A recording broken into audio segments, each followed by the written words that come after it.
Hello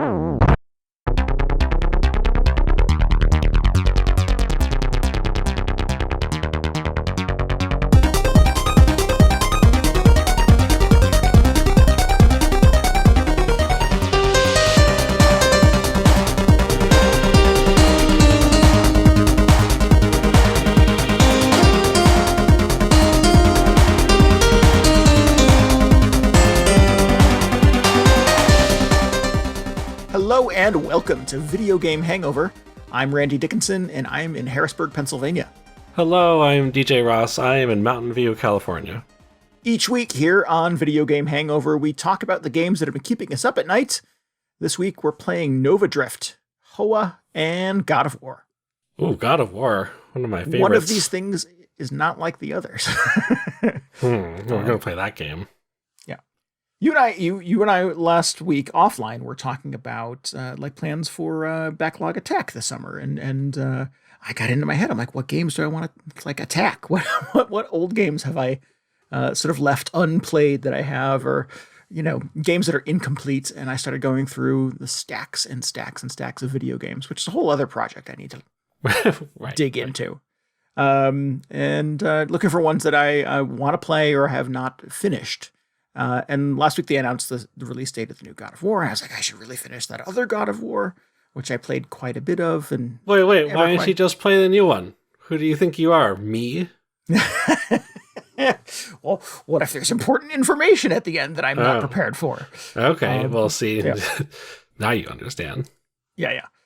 So So I've been playing God of War. I've been playing Portal on the Switch.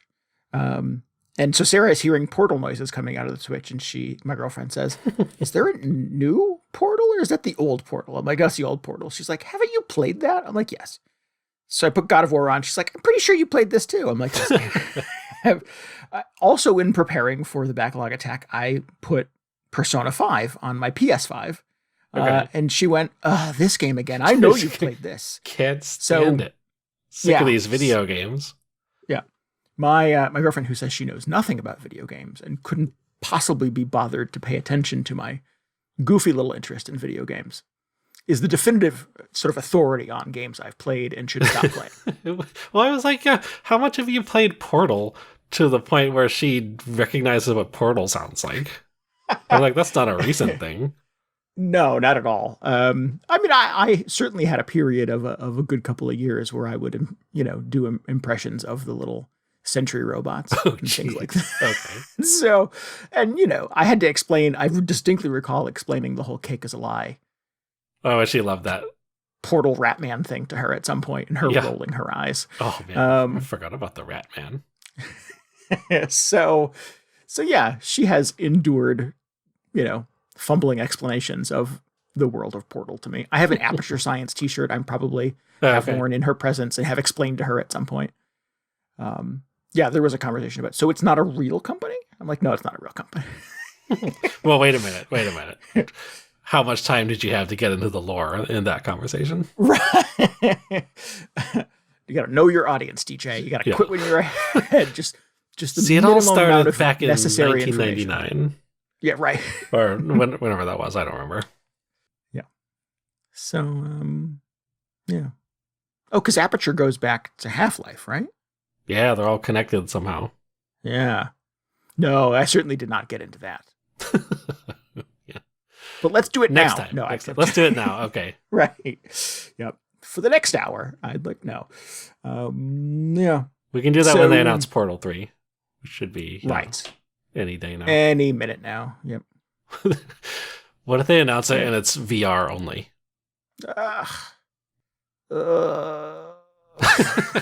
Yeah, that's that's probably my reaction. It's gonna be a tough day, man. I'm gonna have to get some VR stuff. Blocking out space in your study or whatever.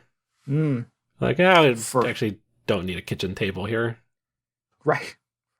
For arm flailing Portal goodness here in my living room. Yeah. Yep. Just think of all the other stuff you could play. You could play like Beat Saber. You could do I don't know what else people are doing in VR now. You could hang out in VR chat. And end of list, just two things. Beat Saber, end of list. Yeah. No, well, there's the Half-Life game, Half-Life Alex. So, Yeah. which I've heard is very good. Yeah. So have I. Completely inaccessible if you don't have a VR headset. Yep. 100%. If you don't have a very specific and particular VR headset. Right. Yeah. Ugh. I can't wait for them to announce that now. Ugh. We'll have to convene the podcast, just an emergency broadcast from Video Game Hangover. Emergency session. You and I for an hour going, ugh. Yeah. It's a whole episode, just no actual dialogue. Just sort of like gross reaction noises. Raspberries. Man. So yeah, that's my life. I've just been playing video games from the last, from 2017 and back over the last couple of days. And Hoa, and this weird little indie game that I booted up on a whim. So at least I can bring something new to the table. What happened to the Playdate? I was expecting we're just going to be all Playdate content every week now. Taking a break from the Playdate. It continues to fill up with games. We're recording this on Monday. I have 2 new games waiting for me today, and I am now 4 games behind. 6 games behind. So yeah, I've got some Playdate catch up to do. Okay, well, we'll do another emergency session. Just 100% Playdate. Yeah, I don't know. Do people want this Playdate content all the time? I don't know. I feel weird. I mean, their whole delivery system is kind of confusing, because even if you were to talk about stuff and it got somebody, or perhaps me, excited enough to go out and buy a Playdate, we talked about this last week. It would just, that game would not be available right away.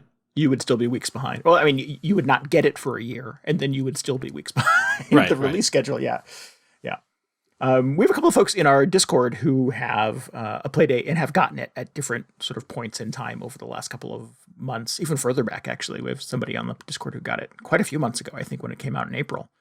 I have been sort of like, oh, wait till you get to this one. And one of the wait till you get to this one games is on my Playdate right now. So that is, I have to lay into that. Well, maybe next week. We'll come back next week with that. All right. Excellent. Yep. Another thing I heard is somebody was saying that even if you were to sell your Playdate, or you buy somebody else's Playdate, perhaps, the games aren't tied to the actual thing. So you have to set up like your own Playdate account, and then that gets reset all the way back to week 1. So unless they just give you their whole keys to their account, there's no way to sort of get ahead on those things. I can't tell if that's brilliant or terrible. I don't know. It's just, not what I had in mind. But anyway, more Playdate next week. Yes. We'll get back to it. I mean, there's 24 games that are coming my way, so I will maybe not review all of them, but definitely want to dip into the good ones here on the podcast. Just the the cream of the crop. Right. Playdate. So what are you up to? How's life? How's things? Oh, it's fine. After last week's chat about how I was just not into the new Monster Hunter, I've been just figuring out ways to make the new Monster Hunter more exciting for me. You're hacking Monster Hunter? Just doing some monster hacks. Yeah. Look for my article on boingboing.net or whatever. No, I thought every one of these games that comes out, I just stick to the same old weapon that I've used since 2010, which is the long sword. And I thought, well, maybe that's my problem. Maybe I should just switch it up and pick a different weapon this time. Because most of the weapons actually feel quite different from each other. So it sounds cliche, but it's almost like you're playing a different game if you just switch your weapon out. You're right, it does sound cliche. Yeah.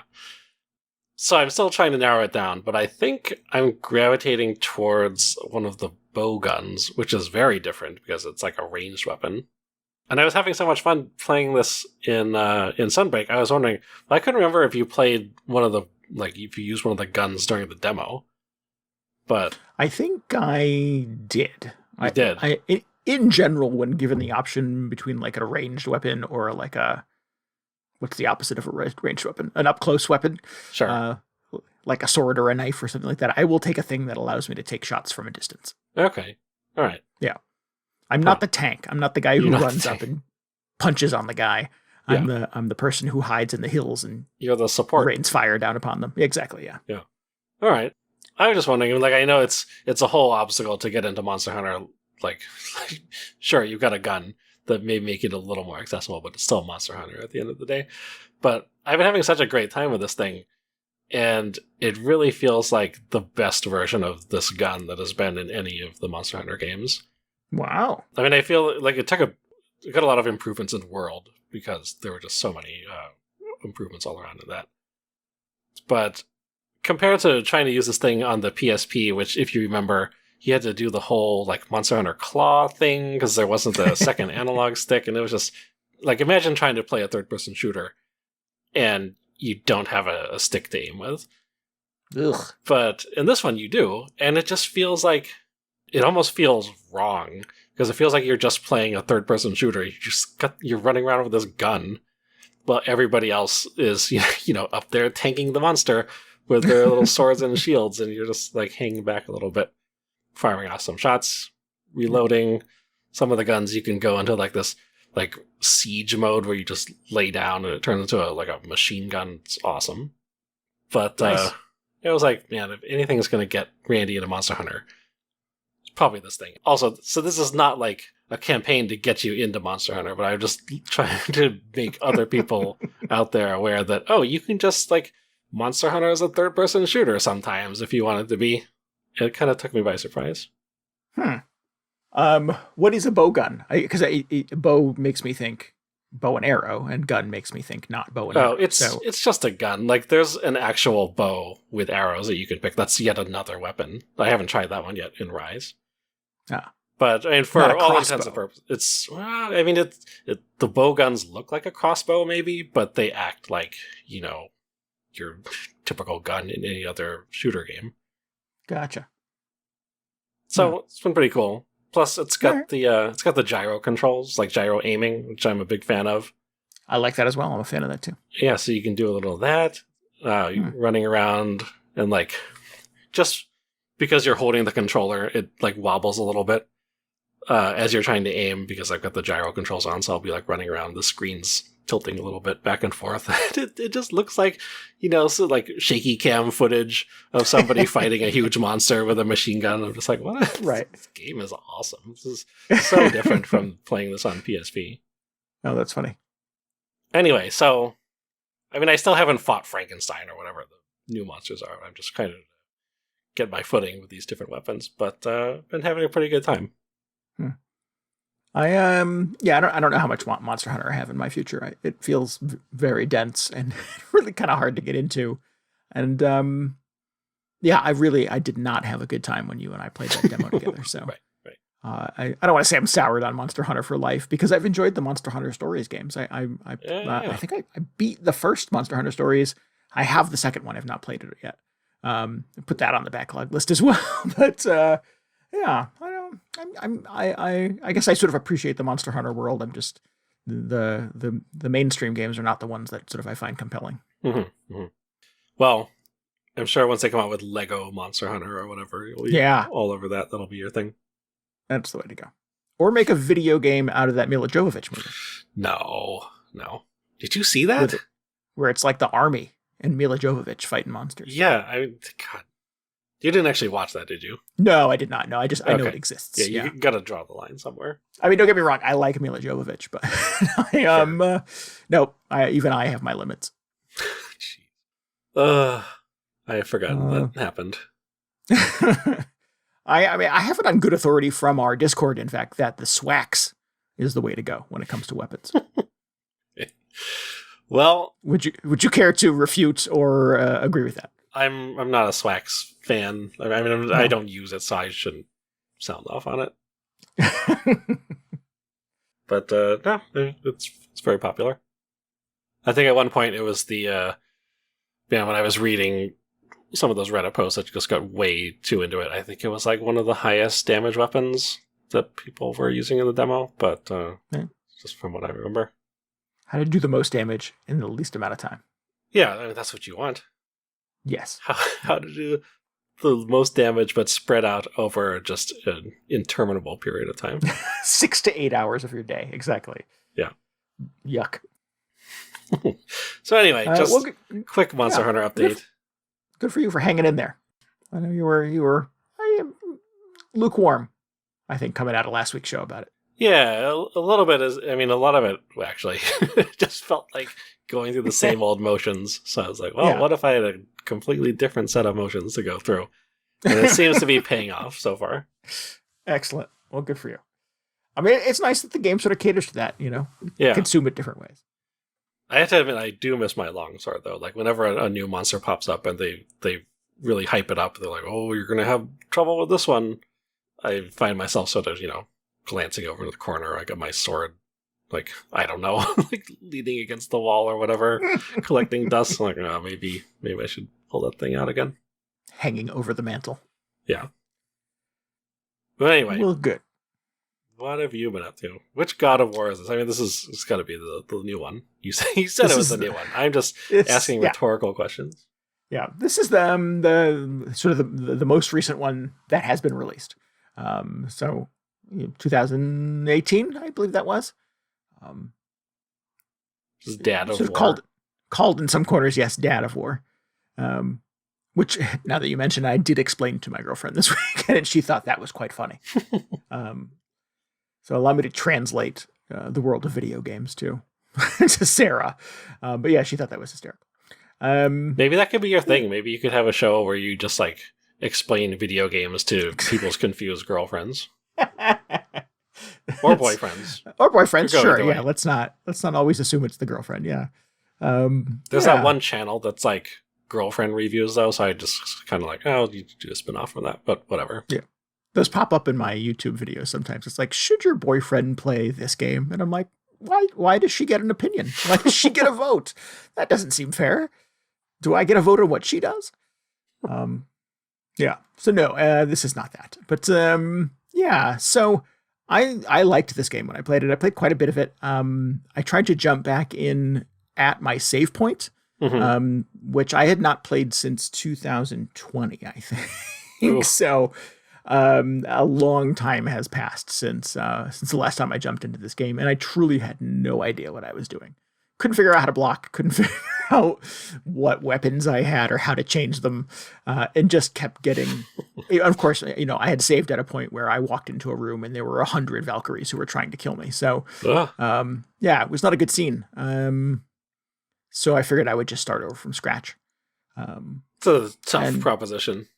It is tough, yeah. I mean, it's I played a lot of this game, so it's not like I had just played 15 minutes and was replaying the same 15 minutes. I'm throwing away quite a bit of progress, but I think smartly decided to replay it on kind of baby mode, the easiest. I think the game calls it "Give me a story." So that's fine. And maybe taking the path of least resistance will get me back to where I was quicker.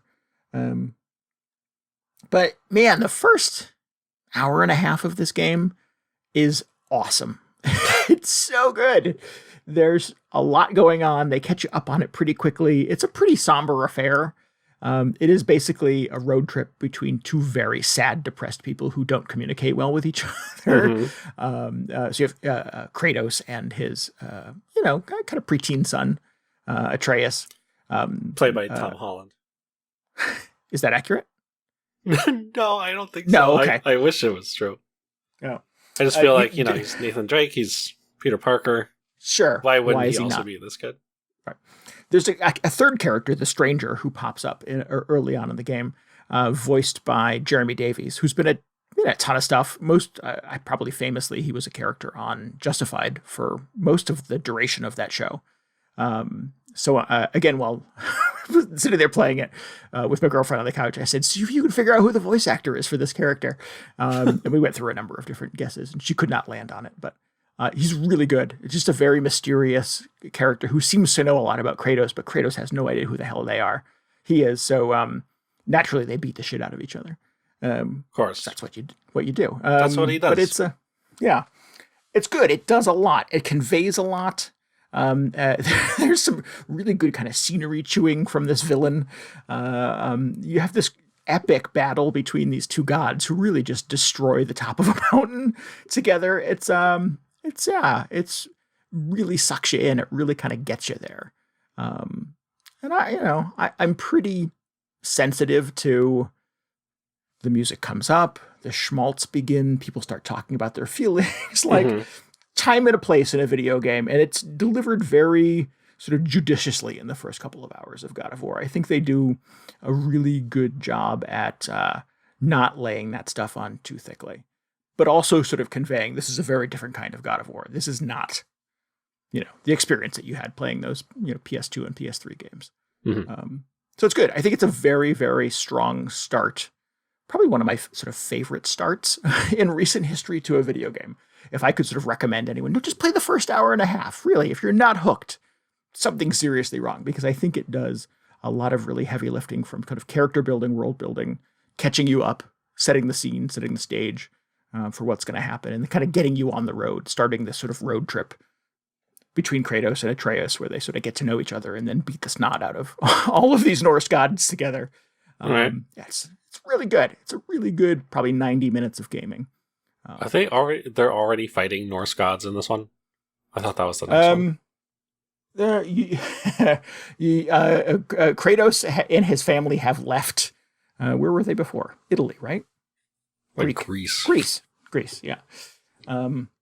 The Mediterranean, and are hiding out somewhere in a Nordic area. Oh, okay. Oh, yeah, you mentioned there are Valkyries or something like that. But, yes. Okay. I thought the next one is like Ragnarok, right?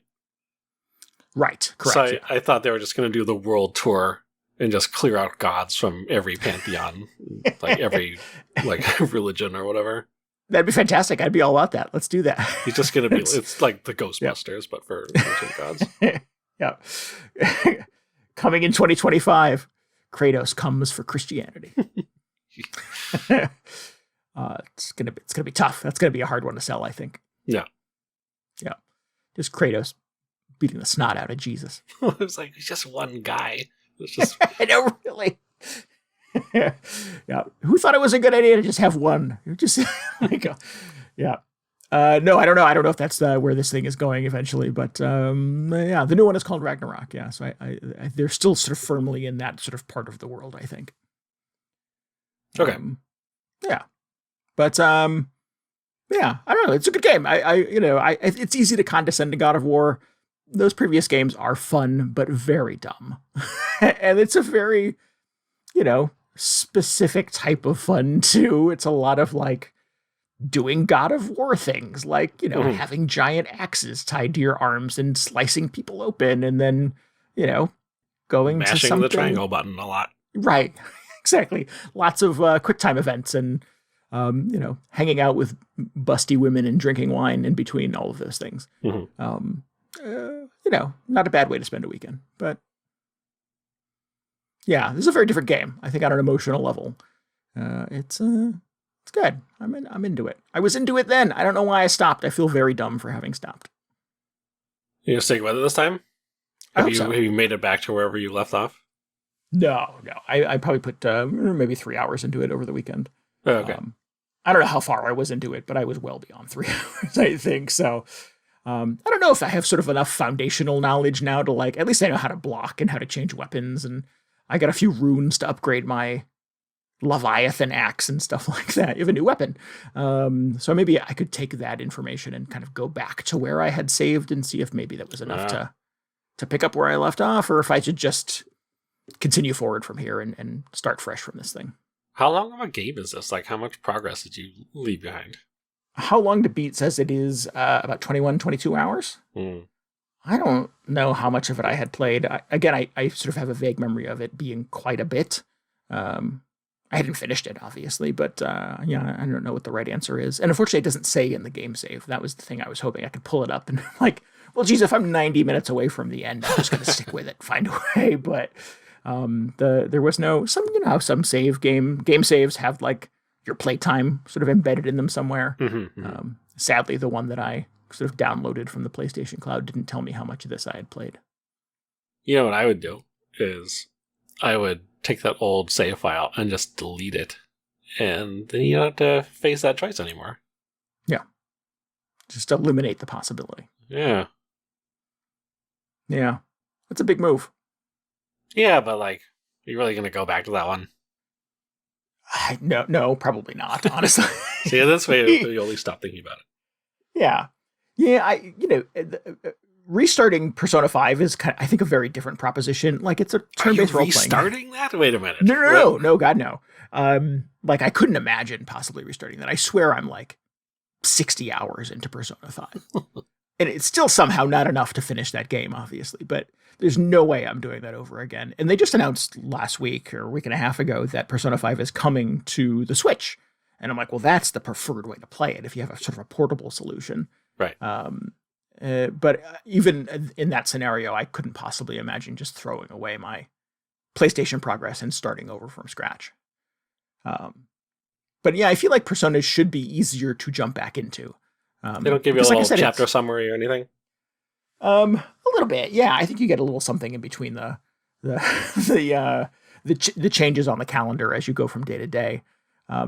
But I mean, that's it. Is the thing about God of War that is the most dense is just sort of remembering all of the moves and all of the combos and stuff like that. Like, I've not used that information in 2 years. In Persona 5, it's just it's very pretty, but it's a role-playing game like every other one that I've ever played. So, but do you think it's easier to get back into? Oh, I think so. Absolutely. No, you got your whole party, and you're just like, okay, well, what was this guy's job in my party? Why did he have these 5 persona like junction to him or whatever goes on in that game? It's a nightmare. I mean, 60 hours is a lot of time, but it is. Yeah, it's tough. I think I'm okay. I think I'm better. I think I'm better on Persona 5. I'm less overwhelmed by potentially, hopefully going back to Persona 5 all right. Than I was when I fired up God of War and just died over and over again for the first 5 minutes. See, the thing is, so I've actually been thinking about Persona lately because when they announced Persona 5 was coming to Switch, they also announced that so are 3 and 4. Yes. And I left off a Persona 3 playthrough years ago. And I thought, well, I was kind of thinking the same thing. Like, man, I probably put like 30 or 40 hours into that thing. Oof. But if I were to pick it up now, I would just not remember like how my party worked. I probably, they'll give me a summary or something where I could look up wherever I was in the story. But I remember very little of what was going on. Plus, those Persona games, you've got the whole like social link stuff. I remember I had a whole calendar of like when I was supposed to meet up with people during the week, and that is just out the window. So yeah, I think I have to restart that thing. Like I don't know how much value I'd be getting out of it, even if I was like in theory saving these 30 to 40 hours. Yeah, I think the calendar makes it easier to pick up, though, at least in my brain. Because, I mean, that's pretty Googleable, right? Well, like, I mean, yeah, you know exactly where you are in the story. That is a nice advantage of it. But what happens on July 14th in Persona 5? And there's going to be something on IGN somewhere that tells you what your options are from that point. So even if you need that little reminder until you get back into the swing of things. Sure. Yeah. I will find out. I like I said, I have a mission this year. I very much want to replay God of War before the sequel comes out. I very much would like to finish Persona 5 because it's sort of one of the great unfinished video games of my life. And Control is another one. I want to get back into Control. I, again, had a very good time with that game and just stopped playing it for some dumb reason. So I would like to see the end of that. I don't know if I probably just watch that on YouTube. I don't know if that's an ambitious ask for this year, but yeah. If it's anything like Alan Wake, they probably just forgot to write an ending again. No. Why are you like this? Just trying to set up your expectations. Mm-hmm. Yeah. So, oh yeah. So God of War. Hopefully we'll stick with it this time. Man, you got me intrigued. I'm the world's #1 not God of War fan, but I'm just like, man, maybe I should just play the first 90 minutes. We'll see how that goes. Yeah. I think it's on that PlayStation Plus collection. If you get a PS5, you get access to all of these games. Okay, well. Yeah. I know you don't have a PS5 yet, but should you at some point in the near future? At some point. Don't overlook the God. Don't sleep on God of War. All right. Shouldn't I just skip to Ragnarok though? I'm sure that'll be out by the time I get a PS5. Undoubtedly, yes. Yeah. Well, don't you want all the juicy story bits from the first God of War? I don't know if I associate God of War with juicy story bits, but we'll see. A lot of people speak very highly of this one. Yeah. Yeah. It's a very different game. I mean, yeah, there are some nuts and bolts sort of fundamental things. You are very much just beating the snot out of a lot of people. Yeah. But you get a lot more character, a lot more story. It's certainly very pretty. Sure. Yeah. So yeah. Maybe I'm 5 years late with this information, but would recommend God of War. Okay. What have you been playing? I played another vampire game. Playing all the vampire games. Trying to. This one actually has no vampires in it, at least not yet. I played this game called Nova Drift, which I say is a vampire game because it's similar, or at least reminds me of Vampire Survivors. Oh, gotcha. Although I feel like the one I talked about a few weeks ago, the 20 Minutes Till Dawn, that was very similar to Vampire Survivors. But I feel like we're getting farther and farther away from the actual like Vampire Survivors model at this point. This may just be like a roguelite, and I'm like, oh, just like Vampire Survivors, therefore it is a vampire game. But the more I think about it, like I think you just get into a spaceship and shoot a bunch of enemies and then die and start over. So I don't know how much that has to do with Vampire Survivors.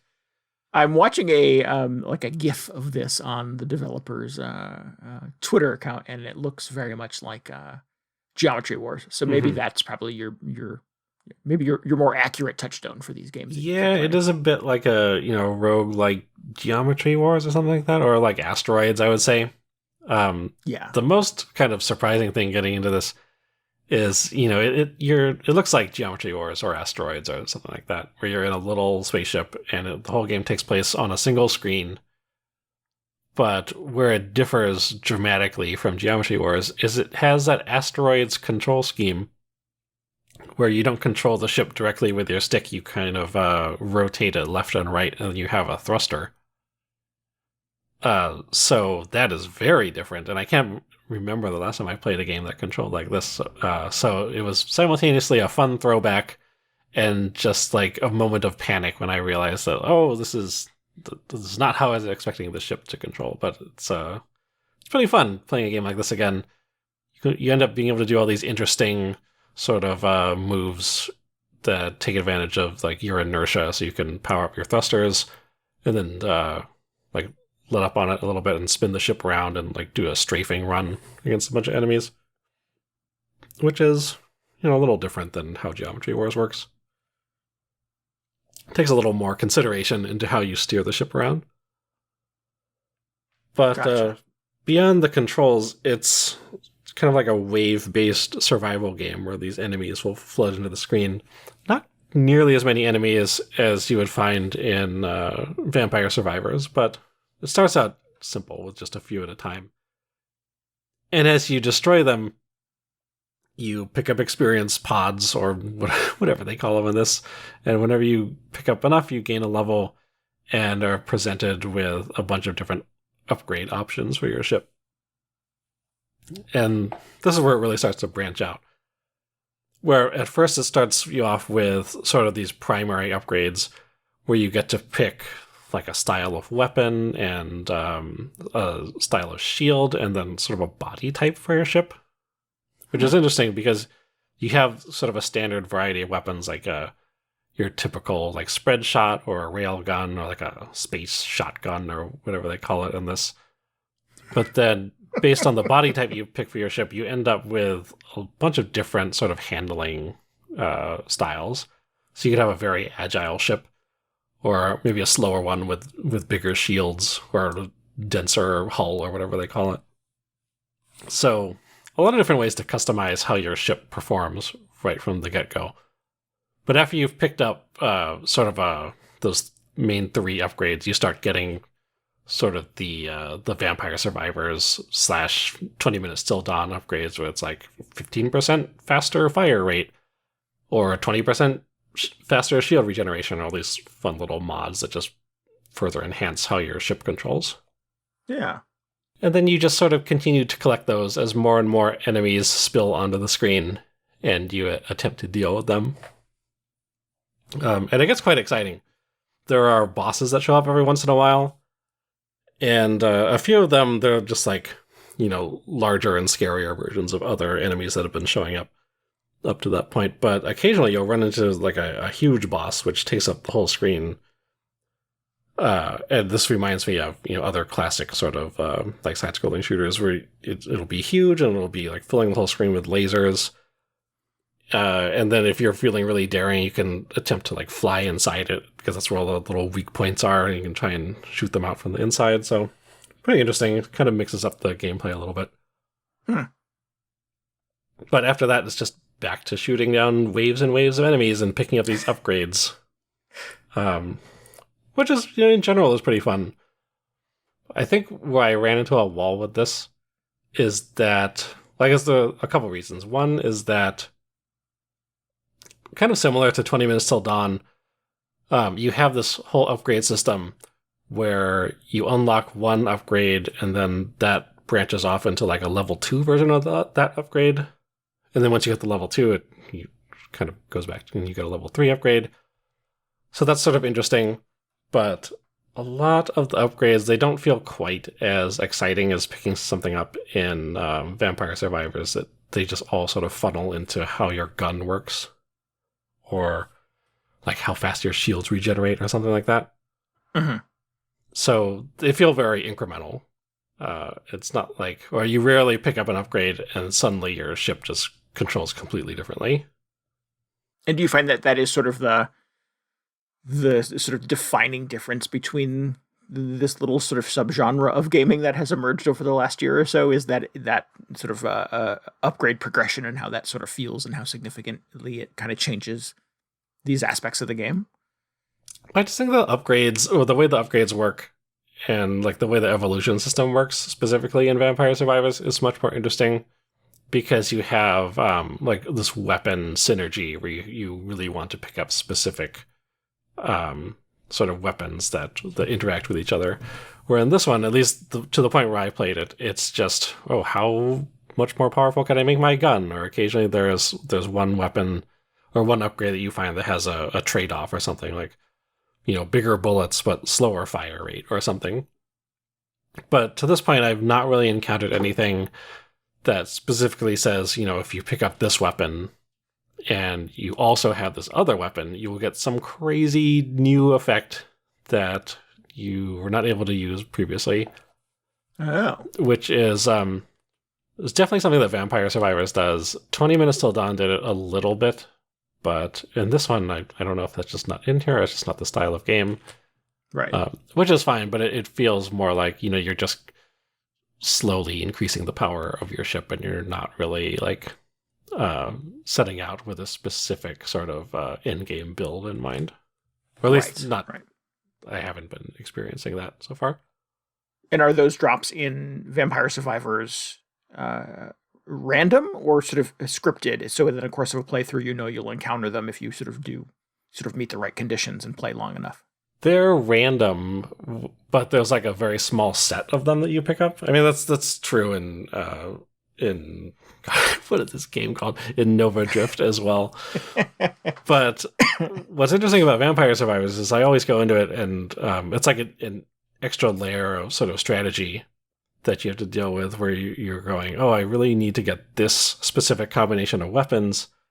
So I need to make sure that I don't pick up too many other weapons, because as cool as it would be to have, the fire wand or whatever, that'll take up the slot I need for this other one, which is really important. So you end up doing all this weird sort of juggling and trying to avoid specific weapon pickups as you pursue this build that you have in mind. So you're not just grabbing anything that's on the playfield and upgrading willy-nilly. You have sort of a pathway in mind. Yeah, I mean, it's totally valid to just grab whatever they throw at you immediately. but you're less likely to get specific synergies that way, which is like that's the stuff that really keeps you alive towards the end of each round. Interesting. And that's something that's my other hang up with Nova Drift, is that like the few sessions that I've done with it so far they feel like they're just kind of on the easy side. For instance, I did one that probably lasted for nearly an hour. And I don't know what it is, if it's just the tuning or I was just picking up all the right upgrades at the right time. But I was just unstoppable for some reason. Like my shield would just come back immediately. I just had so much firepower, the enemies couldn't deal with it. And it got to the point where, it just wasn't interesting anymore. And I'd be like, well, I got through another wave without breaking a sweat. Time for the next wave. And it just, again, they would just all fall over instantly because my ship had so many upgrades at that point. It's worth mentioning this. So this is an early access, so they're probably going to tune something like that, or hopefully they do. But it felt like I've played a lot of shooters like this where you have a really great run and it goes on for a long time. And eventually, you just make a mistake and have to start over. But then there's the whole process of like, oh man, I got all the way up to wave 200 or whatever. And it's such a bummer to restart back at wave 1 and work your way through the first 50 waves or whatever. Because on some level, they're just not that interesting anymore. They're just so non-threatening. And you're just kind of chasing that ship you had in that previous run where you were all powered up and everything. Mm-hmm. Plus, it's so an hour per session is so long. Oof. I'll play 30-minute Vampire Survivor sessions back to back, but somehow if spending more than 15 or 20 minutes in this game just felt like such a slog. Luckily, so I noticed there are a couple options they've added recently, which so the first one is called Wild Metamorphosis, which is advertised as turning the game into more of a roguelite experience. And I thought, well, it already feels very roguelite to me, but whatever you say. So I turned this on and more effectively... roguelite, yeah. Yes, even rogueliter than before. It just drops in more mods into the upgrade pool, and it's hard to tell if these are all randomized or just reserved specifically for this mode, if they're just these bespoke mods that you couldn't pick up before. But they tend to have more interesting effects, or they tend to have more sort of dramatically noticeable effects on your ship, where they will just affect how it moves around. And at one point I picked up one which made all the weapons fire out the back, which I was like, oh, that's very weird. I don't know if that really, I don't know how much more roguelite that makes the game, but it does feel like, oh, okay, so maybe if you familiarize with yourself with these things enough, maybe you can start chasing those really esoteric build combinations where you just have the exact combination of mods you need to get all the way to the end. And then I found another setting which just bumps up the difficulty and starts you off on wave 12 or whatever, so you don't have to deal with those very easy starter waves. Oh, good. Which I thought, okay, well that's kind of interesting, but it does feel like, I don't know, why don't you just crush down the whole difficulty so the whole game is more difficult in general? It just feels a little weird having to completely bypass the beginning of the game. So that's made it a little more interesting. I feel like Vampire Survivors still just has the secret sauce that other games can't really replicate. Yeah. And to be fair, like I said, I feel like this one is getting far enough away from Vampire Survivors where it's probably not the objective is to just be another Vampire Survivors sort of clone. I mean, that's a good ambition. That's probably smart. Yeah, just be your own thing. But I don't know. It still ends up some of the waves just go on for so long. It's kind of exhausting. And I feel like if I'm going to play a game that is just shooting, or in Vampire Survivors' case, just steering around the screen for a while, then I'd probably just rather go back and play that. But just play Vampire Survivors, exactly, yeah. It's fun dropping into this and 20 minutes till dawn every once in a while just to mix it up a little bit. But so far they just haven't captured exactly that very unique Vampire Survivors experience. So So as you've explored 20 Minutes Till Dawn and Nova Drift now, do you find that you continue to go back to Vampire Survivors, or have you moved on and are looking for your next high? Oh yeah, well I mean they just keep updating it. A new update came out that I have to check out.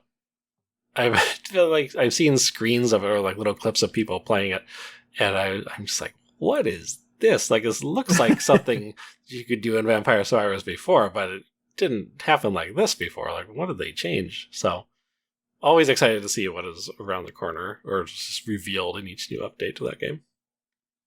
Cool. But like I said, this is an early access.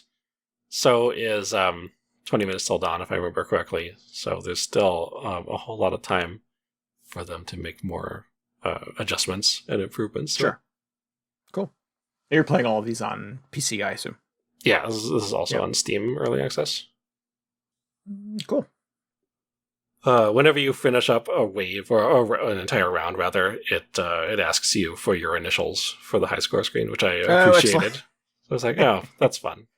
So point to them for that. ASS, DJ. ASS all day. Those aren't my initials. That's cool. That's kind of fun. Yeah. I don't know. I like Geometry Wars. I spent quite a few hours with that, but I've not found this new little wave of sort of variations on that to be super compelling. Mm-hmm. You played Vampire Survivors? You gotta play the original first. Yeah, I've not. Yeah, maybe that's the one to go back to. But when is your Steam Deck showing up? You're just gonna spend all day playing this whenever that happens. That's got to be the way. Yeah. Man, what if my Steam Deck just sort of like came tomorrow? That'd be amazing. That'd be amazing. Yeah. Is that a possibility? Like, is it no, in not transit? at all. No. No. Okay. No. We're in the right wave. We're in the right quarter of the year where it's supposed to come, but I've received no other sort of indication that it's on the way. So. Okay. Yeah. Gabe Newell just slowly making his way across the country to you. Maybe having him sort of hand deliver these one at a time is not the way to do this. Yeah, maybe that wasn't the best distribution system. It's very fun, but just takes forever. Yeah. Yep. I mean, I do eagerly anticipate the awkward sort of conversation with Gabe as he's on my front step. Yeah. God, what if he was hand delivering every single one? People are just like, oh, look at this fun promo video he cut. And they're just like, no, he actually does that for every single one. That's why it's taking forever. Exactly right. I mean, we have warehouses just full of these things, but Gabe insists on hand delivering all of them one at a time. Yep. Oh my God. I love it. Yeah. And Gabe doesn't move that fast. No. Gotta take a break. Man's got to eat every once in a while. Oh yeah. I can stop for lunch. Yeah. Incredible. Good times. No, I just did a quick search for Steam Deck in my inbox, and the last communication I have from Valve is them confirming my pre-order months and months ago. Yep. Okay. So it is not on the near horizon by any stretch. Well, to be continued. Womp. Yep. Cool. All right. So yeah, I will definitely need PC game recommendations by the time that rolls around, because my Steam library is pretty weak. I've not spent the last 20 years of my life just stockpiling video games for the inevitable Steam Deck future. So I'm just saying, I tell people whenever somebody asks, like, oh, I just got a Steam Deck, what should I play on it? Like, put Vampire Survivors on there and see how long it takes before you want another game. Okay. I'm just curious. You just test it out. All right. This could totally backfire. Maybe you're just not into it.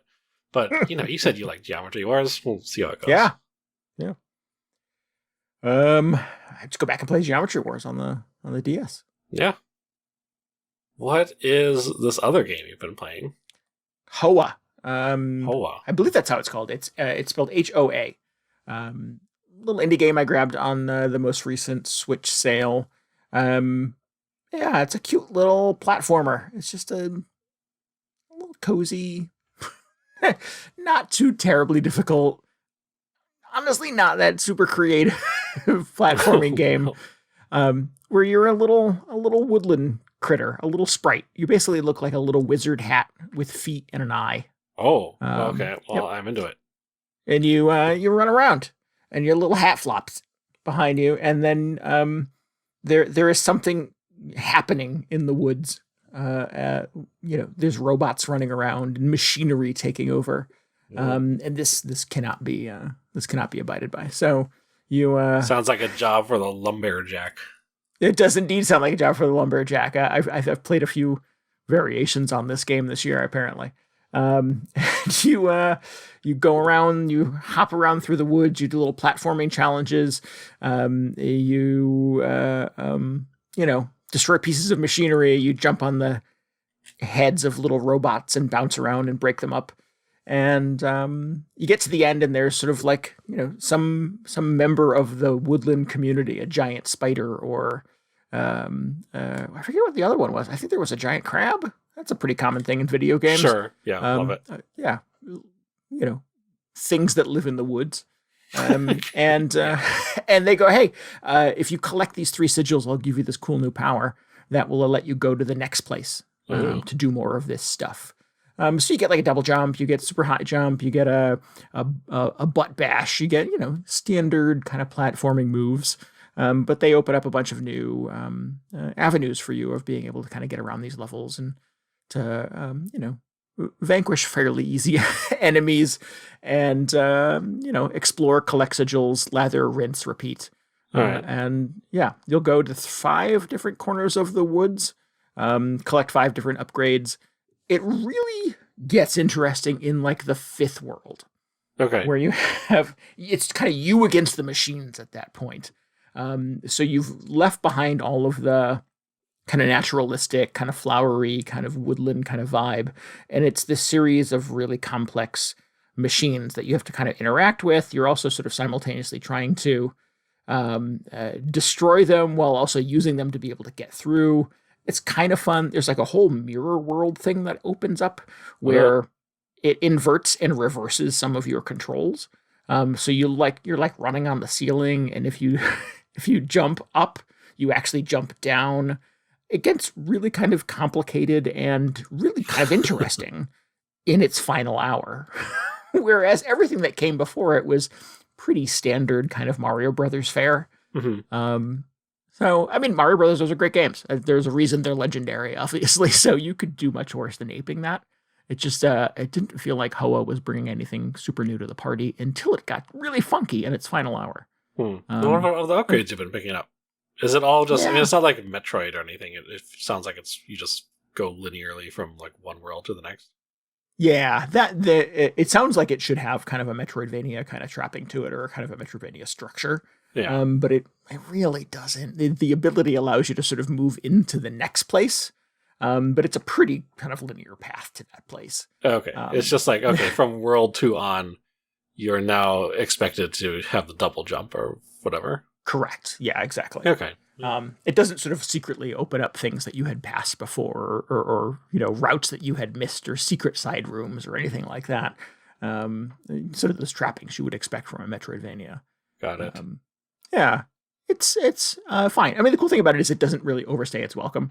So it's not, it's very pretty. It's a really cute soundtrack, kind of a nice kind of naturalistic message about machines bad, the woods are good. And it's kind of fun to control and play around with. Like I said, really gets kind of interesting in that final hour. The good news is it's about 3 hours long. So you don't have to like toil away at it for hours and hours before you get to that really interesting final level. Okay. So it doesn't overstay its welcome. It's like $5 on the Switch right now. So if any of this sounds remotely interesting to you, you just want kind of a light platformer to kind of kill a few hours, to butt bash a few robots and do some fun exploration stuff. You could do much worse than this little game. I do like the fact that you play as a hat. That's fun. Yeah, there you go. I know you like interesting sort of headwear in video games. Do I? I guess so. Anytime I visited your Animal Crossing island, it was a variety of interesting fruit hats. Okay. Oh, yeah. No, that's true. That's true. Yep. You did. Yep. So much so that like now when I get, the 9th copy of a recipe for an apple hat or a peach hat, I think, I wonder if DJ has this one. Oh, I've got them all. Yeah. I'm sure. No doubt. Yeah. Got them all hanging up in my living room. Oh, nice. Probably looks like an insane person lives there. So this little game is called Hoa, Hoa. I think that's the name of the little woodland sprite, maybe? That's the You hat? don't really get that information. I don't know. The hat Well, so person. there's like yeah. something under the hat. That's Hoa. He does not at any point take he or she, I don't want to gender the little hat critter, or misgender the hat critter, but they don't take the hat off at any point, so you're not really sure what's under there. I'm left to presume, yeah. They didn't. It's not the big reveal at the end. Like, take the hat off, and it's like Pedro Pascal or somebody. Oh my God, Samus Aran was a girl. No, you don't get that.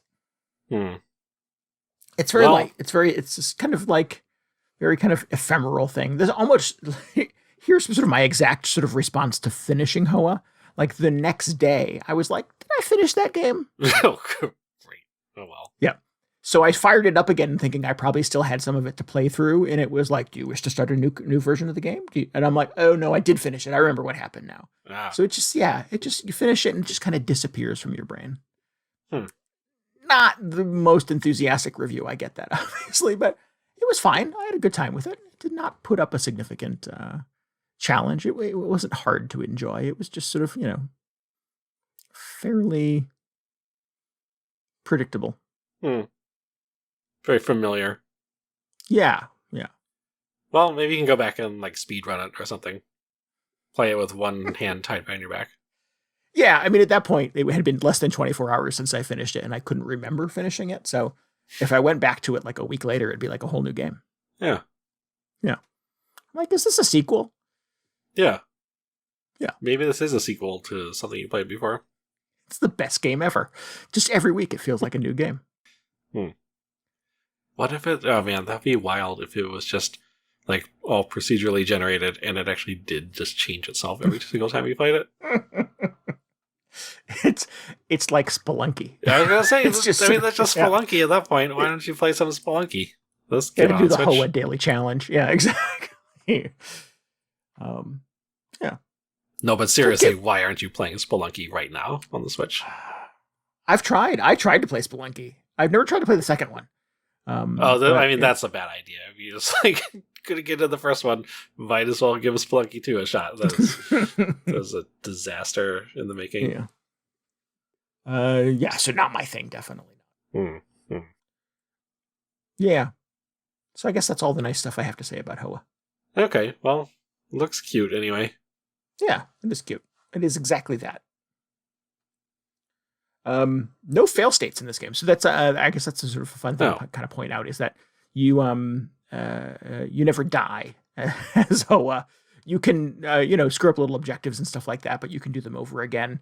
There are platforming challenges where if you sort of don't stick a landing or something, you'll fall all the way back down to the bottom of a vertical level, and you have to sort of climb your way back to the top. But you don't ever die or pass away or have to restart or anything like that. So that I guess it's kind of fun if you find that challenging in a video game, or if you have little kids around or family members that are just sort of getting into gaming. This might be a fun thing to sort of tackle with them. Yeah. You think it could have used some fail states? You think maybe that was what was missing? No, I don't know if necessarily like this game would be better served if it was Meat Boy or Cuphead, or you know what I mean? It doesn't have to be just tough as nails platformer. Sure. It wouldn't necessarily make it a stronger experience. Maybe it would make it a little more memorable, but no, that's not my objection to it. All right.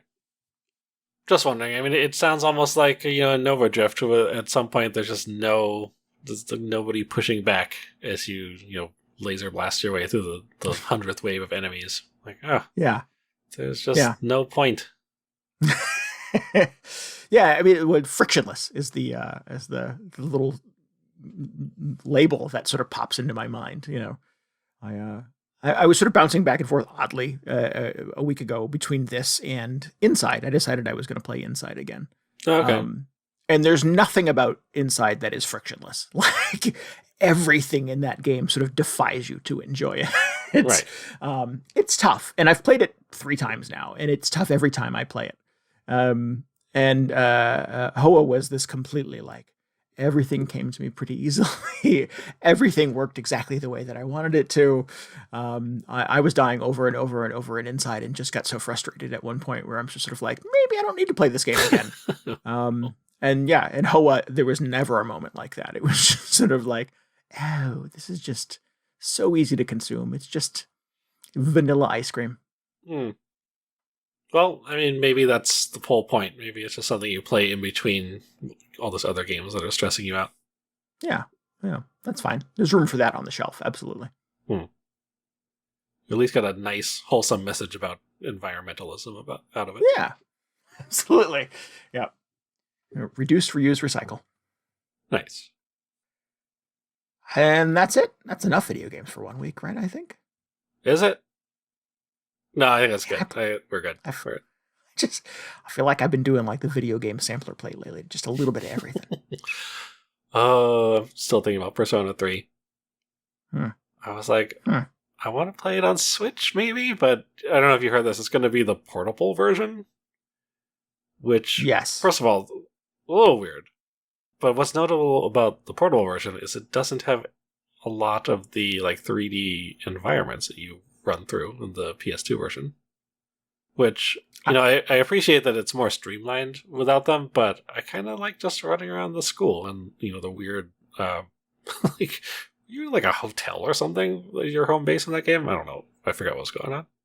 I don't remember. You're like, you're in a dorm, or that makes much more sense. Yeah, it does. Yeah, it's a much more appropriate place for a bunch of students than just in some hotel with a weird old dude.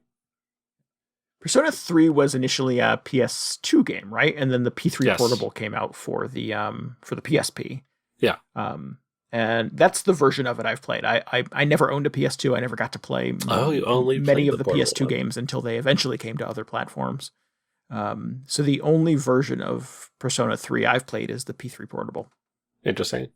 Yeah. So I didn't know that there was that sort of structural difference between them even. Well, maybe I should just play the new one.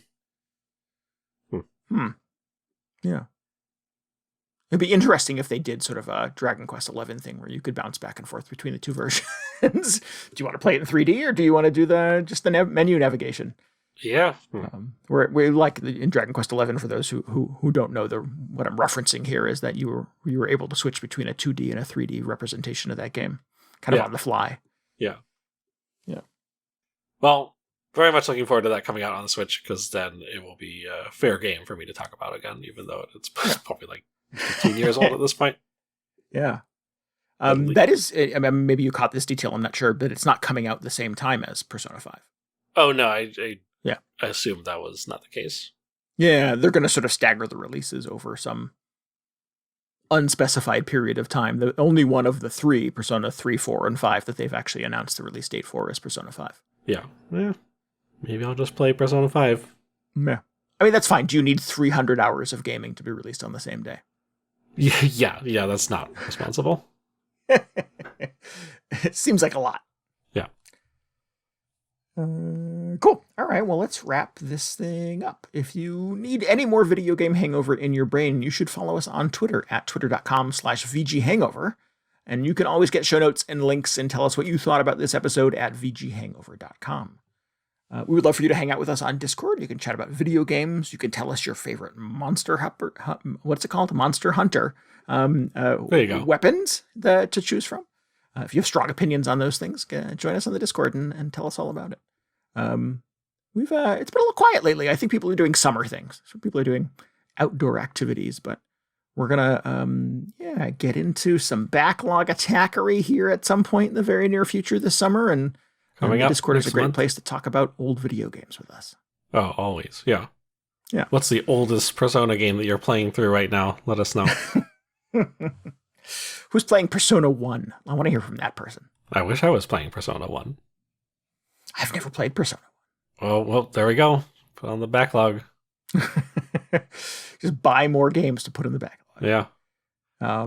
Please subscribe, rate, and review us on your podcasting app of choice. We're on most of them at this point. I mean, I can't think of many we're not. So, if you're an Apple Podcast, a Google Podcast, a Spotify, a YouTube, we're all there. So definitely subscribe, rate, tell your friends about us. That helps immensely. Yeah. the best way for people to learn about the show is just through word of mouth. So it really helps us if you can just be like, heard this cool new video game podcast. Maybe you should take a listen. Definitely. And then just subscribe us on their phone when they're not paying attention. I don't know. Yep. We want to give thanks again this week to Saria Lemus for our intro and outro music. You can head over to pettypanol.bandcamp.com, listen to the rest of our stuff, maybe download an album or two. That would be amazing. Nice. Yeah, definitely. We'll be back next week. Until then, this is Randy Dickinson. This is DJ Ross. Thanks so much for listening to Video Game Hangover. Good night. Night. See ya.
Good morning.